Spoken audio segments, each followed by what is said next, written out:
I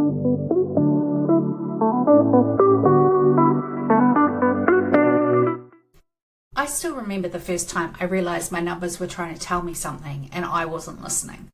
It was the end of a busy quarter, the business looked fine on the surface, money was coming in, clients were happy, and everything seemed to be humming along. But when I sat down to look at the numbers, it was clear as day. We were working harder but making less. That moment stopped me in my tracks because I realised the numbers weren't just there to record what had happened. They were showing me what needed to change. And here's the thing. I'd been so busy trying to fix things with more effort, more marketing, more hustle, when really the answers were sitting there in black and white. I just hadn't slowed down long enough to read them. That was the turning point where I stopped treating my financials as an afterthought and I started using them as my strategy compass. Ironic, I know, for an accountant, but we all have those moments. In episode 3, we talked about getting clear on your numbers, building that solid foundation so you know what's really happening inside your business. Today, we're taking the next step. We're going from clarity to insight and from insight to strategy, using your numbers to make smarter, more confident decisions that actually move your business forward. Most business owners look at their financials once a quarter, or maybe when their accountant sends something through. It's like reading the post-match commentary after the game's over. But your numbers aren't there to tell you what happened. They're there to steer what happens next. Once you start reading them through that lens, they become a source of power, not panic.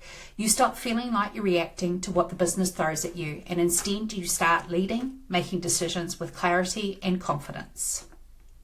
To make this practical, I want to introduce a framework we use across all our work at Thrive. It's called the Financial Insights Model, and it maps the 4 stages every business moves through on their journey from reacting to their numbers to leading with them.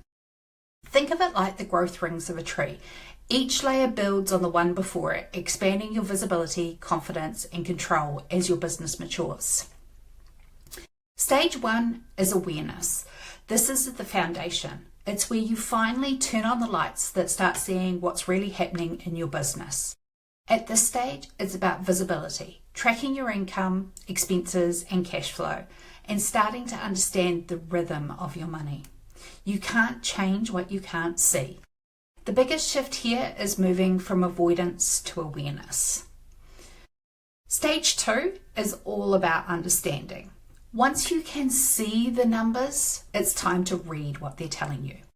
This layer is all about connecting the dots, asking why things are happening. So why did profit drop last month? Why are some services thriving while others drain your energy? What's really driving your cash flow? This is where your financials stop being data and start becoming direction. The shift here is from information to insight. Stage 3 is all about action. Now that you understand your numbers, it's time to start using them. This is where financial insight becomes strategy. You start adjusting pricing, streamlining expenses, and refining offers, not based on gut feel, but on evidence. This is also where you start setting and tracking your success indicators, the handful of key measures that show you whether your business is thriving. Now let's pause here for a moment because this is really important. Your success indicators are the heartbeat of your business. They're the 3 to 5 numbers that tell you at a glance if you're on track, and they're not the same for everyone. If you run a creative agency, consultancy, or done-for-you service, your key success indicators might include things like your client retention rate, because repeat clients often mean smoother delivery and stronger profit margins, or average revenue per client, showing whether you're increasing value with each relationship, or team utilization or billable hours ratio, to check that workload and profitability are aligned. Or it might be project margin, to make sure every job is truly profitable once time and expenses are factored in.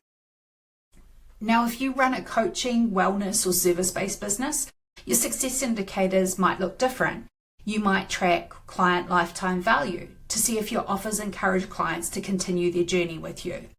Conversion rate from inquiry to onboarding showing how effectively you're turning leads into paying clients, or average session attendance or completion rate to measure engagement and results. Lastly, it might be revenue consistency from month to month to make sure you're not in the feast or famine cycle. And for some, success isn't purely financial. It might be how consistently you're paying yourself or the number of hours you're working each week. When you know your success indicators, you stop measuring success by how busy you are and start measuring it by what actually moves the needle. Here's a little tip. Build a simple rhythm around them. Maybe every Monday morning you spend 15 minutes checking those few key numbers. Celebrate what's working, notice what's slipping, and make one small adjustment for the week ahead. It's that rhythm, not perfection, that builds long-term financial strength. Because what you measure, you manage, and what you manage, you master. Right, now that we've covered those success indicators in a bit more depth, let's go back to the last stage of the financial insights model. It's called optimization. And this is where things start to feel steady, predictable, and exciting again. You're not reacting anymore, you're designing the next level. Here, you're forecasting, planning scenarios, and building reserves that create freedom. You're fine-tuning systems and refining your model so it scales sustainably. It's about clarity creating scalability, growth that doesn't come at the cost of your sanity. This is where your numbers become your superpower, helping you lead with foresight, not fear. So my question for you is, where are you sitting right now? Maybe you're in the awareness stage, just starting to get your head around the numbers. Maybe you're in understanding, noticing patterns but not sure what to do next. Or maybe you're ready for action. So leading your business with strategy and tracking your success indicators. Wherever you are, that's okay, because the goal isn't to rush through, it's to move intentionally through each layer. When you do that, you'll find that calm replaces chaos, confidence replaces confusion, and strategy starts to feel natural, not forced. Here's the other big lesson I learned. You don't have to do this alone. The right financial partner can completely change how you run your business. You want someone who doesn't just hand over reports, but helps you interpret them, who says, here's what's working, here's what's not, and here's what to do next. Because if your accountant or bookkeeper is only focused on compliance, you're only getting half the story. You deserve a financial partner who helps you make sense of the numbers in real time so you can lead your business with confidence. That's what true financial clarity feels like. So here's your challenge for this week. Take 1 hour to sit with your numbers, but this time with curiosity, not criticism. Look for the story they're telling. Ask yourself, what's working better than I expected? What's quietly draining profit or time? What are my true success indicators, and am I tracking them regularly? And which layer of the financial insight model am I sitting in right now? Because that's where growth begins, not in the hustle or the guesswork, but in awareness, clarity, and small intentional action. When you start using your numbers this way, everything feels lighter. You make decisions with confidence, you lead with strategy, and create a business that supports the life you actually want. And that's what it really means to thrive by design.